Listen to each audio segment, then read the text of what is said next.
Bienvenidos a una nueva exploración detallada. Hoy tenemos un tema que de verdad parece sacado de una novela gótica. Sí, totalmente, pero que es absoluta y escalofriantemente real. Exacto. Vamos a sumergirnos en uno de los casos criminales más oscuros, controvertidos y trágicos de la historia de Irlanda del siglo XIX. Y para lograr esto, tenemos sobre la mesa una mezcla de fuentes que resulta fascinante. Sí, hablamos de documentos históricos de archivo directo, artículos de periódicos victorianos con esa prosa tan particular que tenían. Claro, diarios como The Spectator o el Freeman's Journal de 1882. Ajá, y por el lado contemporáneo también contamos con un informe jurídico muy exhaustivo de la doctora Niamh Howlin. Y ensayos académicos que la verdad son brillantes, como los de la profesora Margaret Kelleher. Sí, e incluso tenemos los registros visuales de un canal de historia en YouTube que visitó las ruinas exactas donde todo ocurrió. Así que la misión es clara hoy. Desentrañar cómo la masacre brutal de una familia desató un juicio plagado de prejuicios y barreras lingüísticas. O sea, culminó en una ejecución horripilante y por si fuera poco, desencadenó una aparición de un fantasma. Un fantasma que aterrorizó a los guardias de una prisión victoriana, imagínate. Es increíble. Bien, vamos a desempacar esto. ¿Por dónde empezamos a entender la magnitud de semejante tragedia? Pues el punto de partida inevitable y el más cruento es la noche del 17 de agosto de 1882. El lugar es Duiche Shoille, o bueno, conocido en inglés como Mamtrasna. Exactamente. Si miramos los registros topográficos actuales o los videos de ese canal de YouTube que mencionabas, vemos que es una región montañosa. Sumamente remota. Sí, de muy difícil acceso, justo en la frontera entre los condados de Galway y Mayo, allá en el escarpado oeste de Irlanda. Y esa noche de agosto, las puertas de una humilde cabaña de piedra fueron derribadas. 5 miembros de la familia Joyce fueron brutalmente asesinados en su propia casa. O sea, las víctimas fueron John Joyce, el padre de familia, su esposa Bridget, su anciana madre Margaret, que tenía más de 80 años, Y su hija adolescente, Peggy. Además, el hijo mayor, Michael, de 17 años, fue hallado al día siguiente agonizando. y lamentablemente sucumbió a sus graves heridas horas después. El único que sobrevivió a esta masacre fue el hijo menor, el pequeño Patsy, de unos 10 años. Que quedó severamente golpeado junto a los cadáveres de su familia en estado de shock total. Y fíjate que los reportes de los periódicos victorianos describieron la escena con un nivel de detalle macabro. Sí, catalogándola como una barbarie absolutamente incomprensible. Cráneos destrozados, disparos a quemarropa en un espacio muy reducido. Es una imagen que hiela la sangre a cualquiera. Pero la brutalidad del crimen es solo la primera capa de esta historia. Si no me equivoco, para entender por qué este asesinato de una familia campesina generó una reacción judicial tan masiva y desesperada, Tenemos que mirar el polvorín político que era el país en ese instante. totalmente. Si conectamos esto con el panorama general, la isla entera estaba sumida en lo que los historiadores llaman la guerra agraria. Que no era una guerra militar convencional, digamos. No, para nada. Era una época de altísima y violenta tensión social entre los terratenientes, que en su mayoría eran protestantes de origen británico o anglo-irlandés. Y los inquilinos católicos irlandeses. Exacto. Estos campesinos vivían en condiciones de pobreza extrema, pagando rentas exorbitantes y enfrentando desalojos crueles y las cosechas fallaban. Y en respuesta, las sociedades secretas agrarias estaban sumamente activas, organizando boicots, mutilando ganado. Y a menudo asesinando a los agentes de los terratenientes. Una atmósfera de paranoia total. Absolutamente. Y el catalizador real de la urgencia del gobierno había ocurrido apenas 3 meses antes de la masacre de Mamtrasna. Ah, claro, los infames asesinatos del Parque Phoenix en Dublín. Esos mismos. Un grupo radical atacó con cuchillos quirúrgicos y asesinó al secretario principal para Irlanda, Lord Frederick Cavendish. Y a su subsecretario a plena luz del día. O sea, imagínate el impacto. Hay que entender que las autoridades británicas operaban desde el castillo de Dublín, que no era solo un edificio, sino el centro neurálgico del poder imperial y la administración británica en la isla. Estaban aterrorizados. En pánico. La prensa de Londres, como The Spectator, exigía mano dura. La opinión pública británica estaba escandalizada y el gobierno necesitaba demostrar a como diera lugar que tenía el control total de Irlanda. Y que la justicia para cualquier acto de violencia rebelde sería rápida e implacable. Y justo en medio de esa olla a presión, la policía, que no tenía ninguna pista sólida sobre la masacre en las montañas, ¿Recibe lo que debió parecerles un milagro caído del cielo?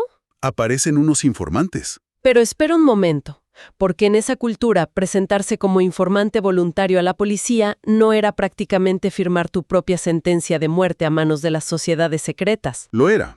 Ser un soplón era el peor pecado social posible, y casi siempre resultaba en un asesinato como represalia. Sin embargo, 3 hombres se presentaron ante las autoridades. Sí, estaban liderados por un individuo llamado Anthony Joyce, que en un giro perturbador era primo de las víctimas. ¡Wow! Su propio primo. Y estos 3 hombres contaron una historia muy conveniente. Afirmaron que la noche de los asesinatos, alertados por los ladridos de sus perros, salieron de sus casas en la oscuridad. Y siguieron en secreto a un grupo de 10 hombres. Dijeron haberlo seguido a través de varios kilómetros de terreno montañoso, hasta la casa de la familia Joyce, observando escondidos cómo entraban a cometer la masacre. A ver, seguir a 10 asesinos armados en medio de la noche por las montañas sin ser vistos y reconocer cada uno de sus rostros en la oscuridad. Suena a una mentira fabricada para cobrar una recompensa. Totalmente. Y los historiadores coinciden en que la historia tenía abismos lógicos enormes. Pero para una fiscalía sometida a una inmensa presión política, esa declaración era oro puro. Con base casi exclusivamente en esa dudosa afirmación, la policía arrestó a 10 hombres de la comunidad de Mamtracena y los envió directamente a la fría prisión de Galway. Y de esos 10 hombres arrestados, las autoridades aplicaron la vieja táctica de divide y vencerás. Lograron que 2 de los acusados, que casualmente eran los únicos del grupo que tenían algo de fluidez en inglés, se quebraran bajo la presión. Y se convirtieran en testigos de la corona para salvar sus propias vidas. De pronto el Estado tenía un caso armado y listo para el juicio. Pero, ¿no los juzgan en Galway, cerca de donde ocurrieron los hechos? Leí en el análisis legal que la Fiscalía hizo un movimiento muy calculado para asegurarse de que estos hombres no tuvieran ninguna posibilidad de simpatía local. Así es. Para garantizar las condenas, la Fiscalía invocó una ley de emergencia que acababa de ser aprobada por el Parlamento británico. La Ley de Prevención del Crimen de 1882. Esta legislación draconiana le permitía al fiscal general cambiar la sede de un juicio si argumentaba que no se podría obtener un jurado imparcial en la localidad del crimen. Así que trasladaron el juicio desde el oeste rural de Irlanda directamente al tribunal de Green Street en la capital, Dublín. ¿Me estás diciendo que un grupo de campesinos de las montañas fue llevado a la capital para ser juzgado por un jurado de empresarios de la ciudad? Empresarios que probablemente leían los editoriales de Londres todos los días, donde se describía a la gente del oeste como salvajes ingobernables. Eso no suena a un juicio por un jurado de tus pares bajo ningún concepto. Fue un choque de 2 mundos diametralmente opuestos. Los acusados pasaron del aislamiento rural a una metrópolis victoriana para enfrentar un jurado especial. Este jurado estaba compuesto exclusivamente por hombres de negocios de clase media alta, predominantemente angloparlantes y con lealtades a la corona. No tenían ninguna empatía por los problemas agrarios y veían a los acusados casi como una especie diferente. Pero la doctora Niamh Howlin, en su brillante informe jurídico moderno, señala que el abismo más destructivo entre el tribunal y los acusados no era la clase social, Aquí es donde se pone realmente interesante. el idioma. Y aquí es donde el caso de Mantras Mirna pasa de ser un juicio injusto a una atrocidad institucional. 8 de los 10 acusados originales, incluyendo a un hombre llamado Miles Joyce, cuyo nombre real en su lengua materna era Maoloracioige, eran estrictamente monolingües. Solo hablaban irlandés, una lengua celta antiquísima. No entendían ni una sola palabra de inglés. Sin embargo, todo el juicio en ese imponente tribunal de Dublín se llevó a cabo única y exclusivamente en inglés. Los ensayos académicos de la profesora Margaret Kelleher han documentado esta pesadilla lingüística de manera excepcional. Uno podría pensar que el tribunal habría proporcionado intérpretes profesionales para asegurar que los acusados entendieran los cargos por los que podrían ser colgados. Pero no fue así. En lugar de un traductor neutral, el tribunal designó a un oficial de la Real Policía Irlandesa, el agente Constable Evans, para que actuara como intérprete oficial. Un policía traduciendo en un caso armado por la policía. No hay que ser abogado para ver el conflicto de intereses gigantesco ahí. Y se pone peor. La función del Constable Evans en ese tribunal no era ayudar a los acusados a entender el proceso. Su única directriz era traducir del irlandés al inglés para beneficio del juez, de la fiscalía y del jurado cuando los testigos de habla irlandesa subían al estrado. En ningún momento, absolutamente nadie traducía los alegatos, las pruebas o los testimonios dados en inglés al irlandés para los acusados. Trato de imaginar la desesperación de esa escena. Estás sentado en el banquillo de los acusados. Tu vida entera está en juego. Y todo lo que ves es a hombres con togas y pelucas debatiendo acaloradamente. Señalándote en un idioma que para ti es solo ruido. Tu propio abogado defensor, un hombre llamado Henry Concannon, no habla ni una palabra de irlandés. Por lo tanto, no puedes decirle dónde estabas esa noche. No puedes señalar las mentiras de los informantes. No puedes defenderte. Miles Joyce estaba completamente encapsulado en una burbuja de silencio, viendo cómo un sistema incomprensible coreografiaba su propia muerte. Es la alienación llevada al extremo letal. Kelleher menciona un detalle que rompe el corazón en las crónicas judiciales. ¿Cuál? Cuando el jurado pronunció el veredicto de culpabilidad contra Miles Joyce, él ni siquiera parpadeó. No reaccionó en absoluto porque simplemente no sabía qué acababa de ocurrir. ¡Qué fuerte! No fue hasta que el policía intérprete se acercó y se lo dijo que el terror se apoderó de él. Y un detalle sobre ese jurado de empresarios de Dublín que mencionábamos, para emitir los primeros veredictos de culpabilidad, deliberaron durante apenas 8 minutos. 8 minutos para decidir extinguir la vida de seres humanos basándose en la palabra de informantes pagados por el propio Estado. 8 minutos de deliberación es un insulto a la inteligencia. Ante esa maquinaria implacable, el abogado defensor debió darse cuenta de que no había forma de ganar. ¿Qué pasó con los demás acusados que esperaban su turno? El pánico se apoderó de la defensa. Ante la certeza absoluta de la horca, el abogado convenció a 5 de los acusados restantes de que su única salida era declararse culpables para evitar la pena de muerte. En un rato rápido el Estado aceptó y les impuso 20 años de trabajos forzados en prisión a cada uno. Pero para 3 de los hombres, el destino ya estaba sellado. Patrick Joyce, Pat Casey y nuestro monolingüe Miles Joyce fueron condenados a morir en la horca. Y aquí llegamos a una de las partes más frustrantes de la investigación, porque antes de que se llevara a cabo la ejecución, ocurre algo que debería haber detenido todo el proceso en seco. Los verdaderos culpables confiesan. Así es.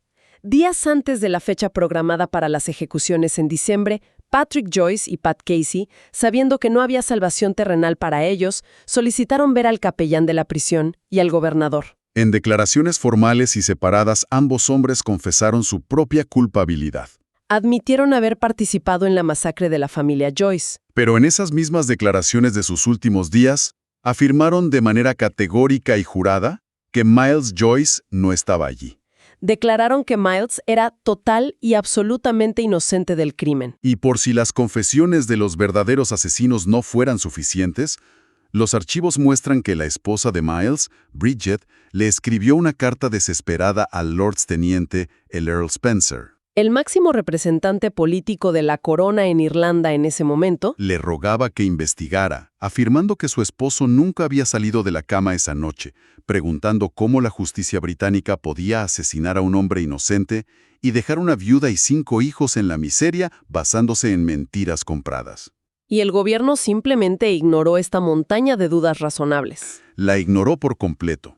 El Lord Teniente y los asesores legales en el castillo de Dublín revisaron las peticiones y determinaron que la ley debía seguir su curso. Suspender la ejecución de Miles Joyce habría significado admitir públicamente que los informantes del Estado habían mentido. Lo que amenazaba con derrumbar no solo este caso, sino las condenas previas logradas bajo la misma ley de emergencia. El prestigio del imperio era más importante que la vida de un campesino que no hablaba inglés. Lo que nos arrastra al 15 de diciembre de 1882, la prisión de Galway. Ya no hacían ejecuciones públicas en las plazas en esa época. Todo ocurría a puerta cerrada. Exactamente. La ejecución se realizó en un patio interior de la prisión de Galway ante un grupo selecto de oficiales, médicos y periodistas de medios como el Freeman's Journal y la prensa local. Habían construido un andamio enorme con madera fresca, diseñado específicamente para colgar a los 3 hombres al mismo tiempo. Es en ese cadalso donde Miles Joyce, frente al abismo de una muerte injusta, muestra una dignidad que dejó a los periodistas victorianos completamente descolocados. Mientras los otros dos hombres, los verdaderos asesinos, estaban en silencio y resignados a su castigo, Miles no guardó silencio. Los reporteros del Galway Express intentaron transcribir fonéticamente los sonidos que salían de su boca porque les sonaban exóticos, pero la frase en irlandés que resonó en el patio fue «Tame ag imecht». Me voy. Los intérpretes presentes tradujeron el resto de su declaración final y es una de las citas más desgarradoras de la historia judicial irlandesa. Voy ante mi Dios, no estuve allí en absoluto, no tuve mano ni parte en ello, soy tan inocente como el niño en la cuna. Es una cosa triste quitarme la vida en este escenario, pero tengo a mi sacerdote conmigo. En sus últimos segundos de vida, la humanidad profunda de Miles contrastó brutalmente con las caricaturas de salvajismo que los periódicos londinenses habían dibujado sobre él. Pero el horror no termina con sus últimas palabras, porque la maquinaria del Estado no solo fue injusta, sino profundamente incompetente. El verdugo de la corona, un hombre llamado William Marwood, debía usar el método de caída libre. Se suponía que la caída rompía las vértebras cervicales y causaba una muerte instantánea e indolora, a diferencia de los ahorcamientos antiguos, donde la gente moría asfixiada. Marwood activa la trampa. Patrick y Pat caen y mueren al instante. Pero con Miles, el supuesto experto comete un error espantoso. Los reportes forenses posteriores a la ejecución son difíciles de asimilar.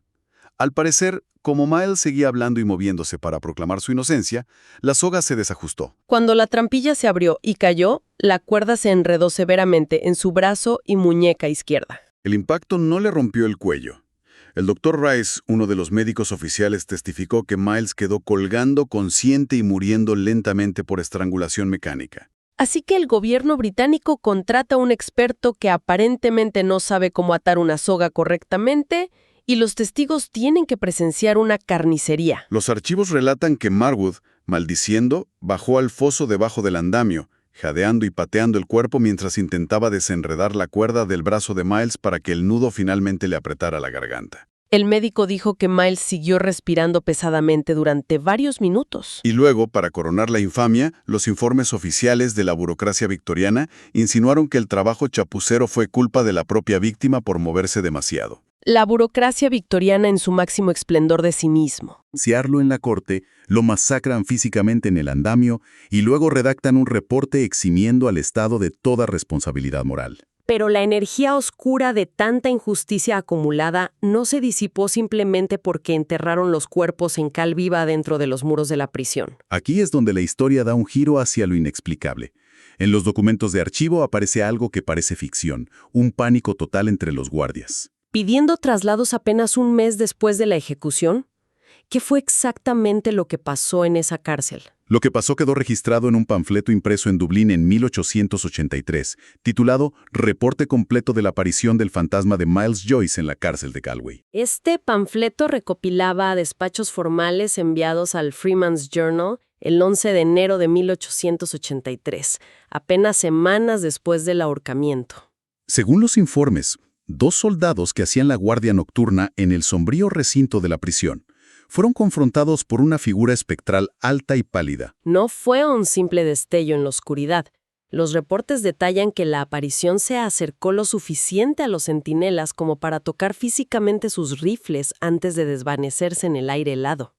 Y estos soldados, endurecidos por la disciplina militar, estaban tan aterrorizados que juraron que la figura era el espíritu atormentado de Miles Joyce. Y el pánico no se limitó a los centinelas. El terror psicológico dentro de la prisión fue tan abrumador que la matrona de la cárcel y varios guardias enviaron solicitudes formales exigiendo traslados a otras instalaciones. Se negaban a ser guardias nocturnas. No podían soportar la idea de caminar por los pasillos compartiendo el espacio con el fantasma de la injusticia que su propia institución había perpetrado. La culpa colectiva se manifestó como un terror tangible. Esa leyenda se arraigó tan profundamente en el folclore del oeste de Irlanda que muchos años después llegó a oídos del mismísimo James Joyce, uno de los gigantes de la literatura. Él escuchó la historia de este campesino homónimo y en un ensayo titulado Irlanda en el banquillo, utilizó la figura de Miles Joyce como la metáfora perfecta de la nación irlandesa. Incomprensible para sus amos,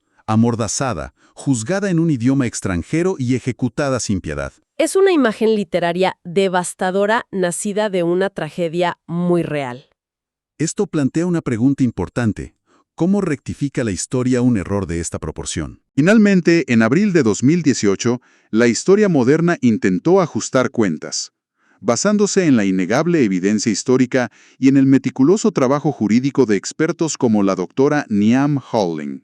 El presidente de Irlanda, Michael D. Higgins, emitió un indulto presidencial póstumo para Miles Joyce. Fue un acto sin precedentes, siendo el primer y único indulto en la historia de la nación por un evento ocurrido antes de la propia fundación del Estado independiente. Entonces, ¿qué significa todo esto? Para quienes nos escuchan, la lección contemporánea es ineludible. El caso de Mam Trasna no es solo una anécdota macabra de crímenes victorianos. Es una clase magistral y brutal sobre la sociolingüística y los derechos humanos. Nos muestra cómo el idioma no es solo una herramienta de comunicación, puede ser ensamblado como un arma letal por las instituciones. Demuestra cómo un sistema estructurado para operar en un idioma hegemónico fue utilizado sistemáticamente para marginar y aniquilar a alguien de una cultura minoritaria. El desprecio del tribunal por el idioma irlandés no fue un error administrativo, fue un reflejo directo del desprecio imperial. Cuando niegas el derecho fundamental a comprender y ser comprendido, la justicia es simplemente un teatro. Y el dolor que ese teatro causó fue inconmensurable. Los archivos históricos mencionan que tras la espantosa ejecución, la viuda de Miles, Bridget, la misma que había suplicado por su vida, caminó hasta la ciudad de Galway. Se sentó en el puente Salmon Weir, justo afuera de las imponentes puertas de la prisión, y pasó 9 días y 9 noches a la intemperie. Allí realizó el keening, el tradicional y desgarrador lamento fúnebre irlandés, llorando la pérdida de su marido frente a los muros de piedra que se lo arrebataron. 9 días de dolor puro exigiendo ser escuchada por un sistema sordo. Es una imagen que se queda grabada en la memoria, el sonido de ese lamento contra la fría piedra de la cárcel. Es una historia oscura pero profundamente necesaria de explorar para entender las fallas sistémicas que aún resuenan en el mundo legal. La tragedia de la familia Joyce, masacrada en las montañas, y el asesinato judicial de Miles Joyce en la ciudad conforman uno de los capítulos más tristes de la historia de la justicia. Totalmente. Y para concluir verdaderamente la magnitud de esta injusticia, hay un último detalle histórico que cambia por completo la perspectiva de lo que ocurrió en ese tribunal. Fíjate que esto es lo que más me impactó al revisar las fuentes. En 1884, 2 años después de que Miles fuera asfixiado en la horca, un parlamentario llamado Timothy Harrington publicó un panfleto minucioso exponiendo las entrañas de la investigación policial. Harrington reveló que el fiscal general de la Corona, George Bolton, tenía en sus manos las declaraciones oficiales de los 2 únicos testigos presenciales reales de la masacre. Los niños sobrevivientes, Michael y el pequeño Patsy. Antes de sucumbir a sus heridas, Michael y luego Patsy declararon claramente a la policía que los asesinos que irrumpieron en su casa esa noche tenían las caras totalmente pintadas de negro para no ser reconocidos. Este detalle físico y crucial destruía por completo la historia de los informantes del Estado, quienes juraron haber identificado los rostros de los acusados en la oscuridad de la montaña. Bolton sabía que los informantes mentían. Sabía que la evidencia visual era imposible, pero suprimió deliberadamente el testimonio de los niños para asegurar las condenas. Lo que deja una pregunta final que hiela la sangre para la gente que sigue este análisis. Si a esos niños traumatizados se les hubiera permitido subir al estrado y testificar en su propia lengua, y si ese tribunal se hubiera dignado a traducir y escuchar sus palabras, se habría desmoronado el caso del imperio y se habría salvado la vida de un hombre completamente inocente.